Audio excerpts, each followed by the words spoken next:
Assalamualaikum teman-teman, selamat datang kembali di channel Panca Muhammad Yusuf.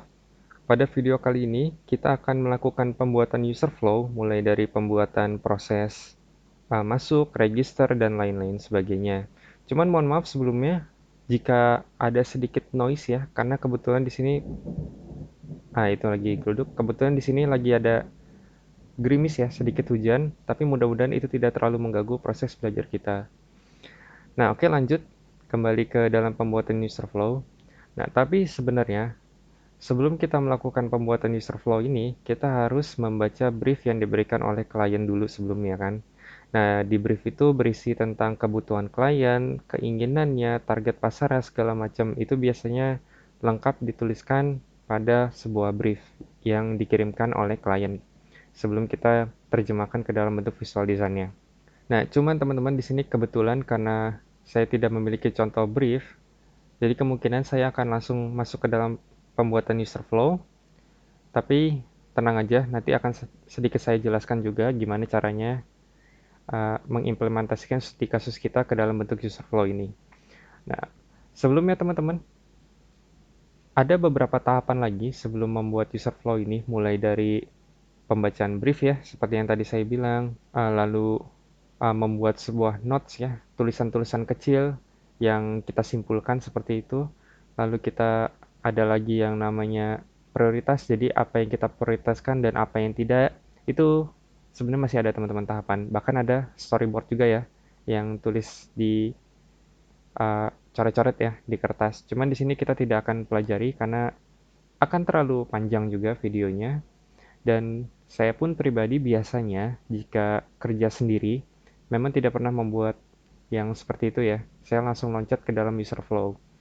Kecuali memang kalian bekerja dalam tim dan banyak orang ya bekerja misalkan UX research sendiri, UI desainnya sendiri, ilustrasinya sendiri segala macam, dan memang itu penting, itu cukup penting pembuatan tahapan-tahapan sebelum pembuatan user flow ini. Cuman di sini kita tidak akan pelajari, kita akan langsung lompat ke dalam user flow. Dan di sini, silakan teman-teman buka WM Cycle kalian. Jika kalian belum register, silakan daftar dulu. Dan jika sudah, kalian langsung login aja ke sini. Saya tidak akan mencontohkan proses pendaftarannya, karena saya anggap kalian sudah bisa untuk melakukan pendaftarannya. Dan di sini saya punya contoh beberapa project yang pernah saya buat ceritanya. Coba di sini teman-teman tenang aja, kita akan pelajari bareng-bareng bersama dari mulai awal ya. Nah, saat pertama kali WM Cycle ini dibuka, ada beberapa fitur yang mungkin akan kita gunakan ke depannya. Tapi saya pribadi biasanya tidak menggunakan semuanya. Yang biasa saya gunakan itu hanya flowchart, wireframe, dan mind map ya di WMCL ini. Selebihnya biasanya saya jarang untuk menggunakannya. Nanti kita akan pelajari satu-satu fungsinya itu apa. Dan di sini jika kalian ke sebelah kiri, di sini ada tombol plus ya. Di sini fungsinya untuk menambahkan folder ya, folder project kita. Jadi biar nggak numpuk di sini. Kan nggak enak ya kalau numpuk. Kalau seandainya sewaktu-waktu kita perlu, kita butuh cepat untuk mencarinya, itu susah ditemukannya. Oke, langsung aja. Pertama, silakan teman-teman klik tombol plus yang ada di sini dan pilih mau project apa yang dimasukkan. Kalau saya pribadi klik ini ya, bikin folder dulu, lalu klik kanan, kalian rename, namakan folder ini. Misalkan ya, sesuai dengan judul kita akan menamainya dengan food app atau aplikasi makanan. Nah, setelah kita selesai membuat folder tersebut, selanjutnya kita tinggal melakukan pembuatan user flow-nya. Nah, di sini teman-teman untuk melakukan pembuatan user flow biasanya saya menggunakan flowchart ya. Tapi tenang aja, misalkan kalian sudah klik seperti ini dan kalian ingin merubahnya, kalian bisa klik di sini ya, di mode ini.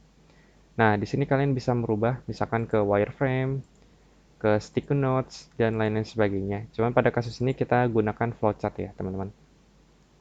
Nah, yang pertama yang akan kita lakukan di sini adalah membuat logic untuk login account ya. Dimana fungsi dari user flow sendiri itu kan untuk ini ya, kayak semacam langkah-langkah untuk memvisualisasikan dan dapat diikuti penggunanya. Kurang lebih kayak gitu. Intinya di sini langkah-langkahnya sebelum kita lanjut ke proses selanjutnya. Yang pertama kita akan melakukan seperti yang saya bilang tadi, kita akan melakukan pembuatan user flow untuk login account.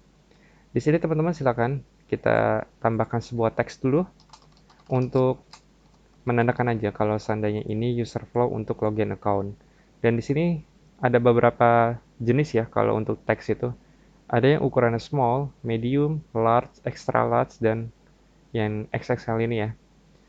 Kita gunakan Excel aja dan di sini kita bold ya, biar terlihat jelas. Setelah itu, di sini ada shape.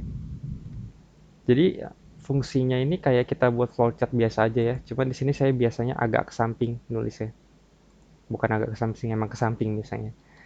Dan biasanya juga saya membuat beberapa shape ini untuk fungsinya masing-masing ya. Misalkan kayak kotak ini saya biasanya gunakan untuk screen. Kalau kita rubah ini ya, yang ke ini biasanya saya untuk inputan. Nah, biar kelihatan ya.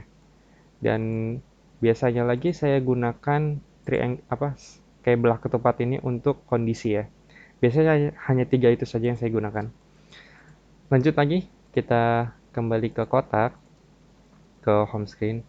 Pertama kali saat saya ingin melakukan login account, pastinya kan kita akan menampilkan halaman login ya. Nah, karena itu di sini kita tambahkan login screen ya. Ya, seperti itu. Dan kalian bebas di sini mau ganti warnanya seperti apa. Misalkan warnanya kuning, merah, itu terserah kalian preferensi. Biasanya saya gunakan putih ya, biar minimalis saja. Nah, setelah itu di sini kita kalau ingin mau menambahkan shape baru, kalian bisa dengan klik di sini ya, add shape, dan rubah bentuk shape-nya sesuai dengan kalian, lalu buat lagi. Atau kalian bisa dengan cara cepatnya.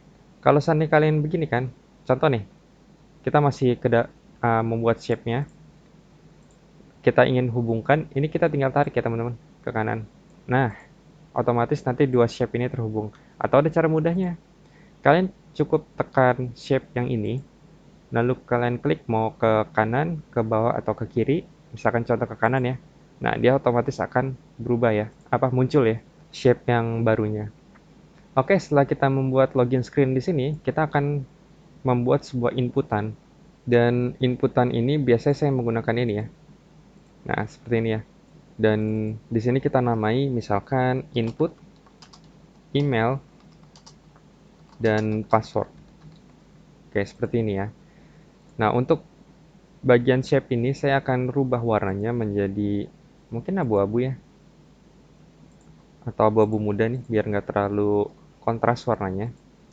Nah, setelah kita menginputkan import email, kita buat sebuah kondisi. Nah, kondisi ini kita buat belah ketupat ya. Ups, oke. Dan warnanya biasa saya rubah jadi kuning.